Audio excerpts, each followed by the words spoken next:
in the first end of the first draw in the World Mixed Doubles Curling Championships. It's Russia against Scotland, and Gina Aitken's gotten already sitting one, trying this very tricky double tap. Won't quite get it far enough, but gets a single point in the first end.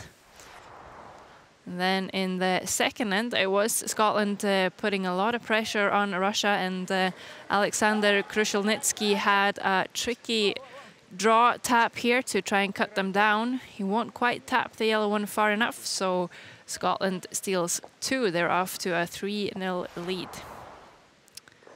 But then in the third end, it was Russia that managed to keep their stones around in the rings and left them with a nose hit for 3 and to tie the game up after 3. Just before the halftime break, Gina Aitken had a chance to take 3 right back, needed to hit the red one on the nose, but hangs a bit wide. And it will be the score of 1 for Scotland with a 4-3 lead after 4. Then back in the fifth end, Russia again with some really good stone placement ended up with a draw to the entire house for 3. Alexander makes it without blinking, and they get to a 6-4 lead after 5. And then in the sixth end, there was Gina Aitken that had quite a tricky draw to score 2. She had to come through that port, just ticked off the red, but makes it good enough and ties the game up after 6. Okay. In the seventh end, we saw Russia use their power play, and they did so very well. Stones are spread out in the rings, and they just need to catch the 8-foot to score 2 and have a 2-point lead before the 8th end, where it was Scotland's time to use the power play.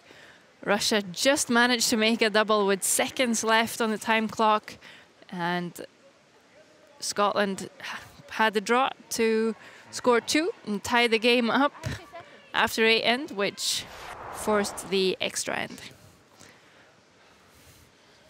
And final shot in the extra end.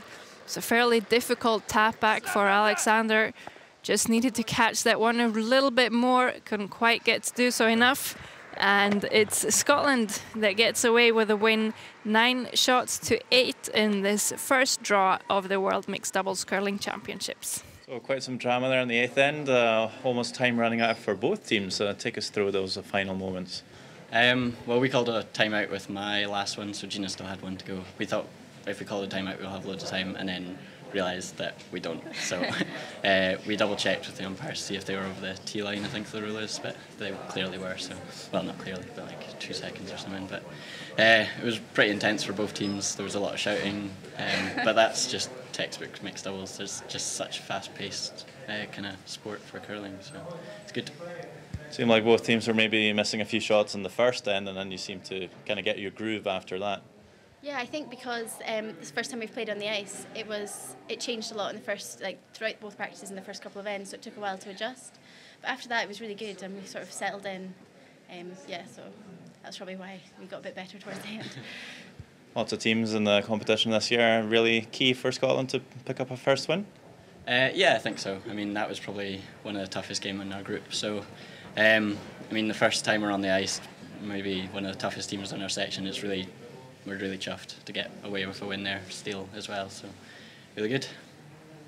Thank you very much. Congratulations. Thank you. Cheers.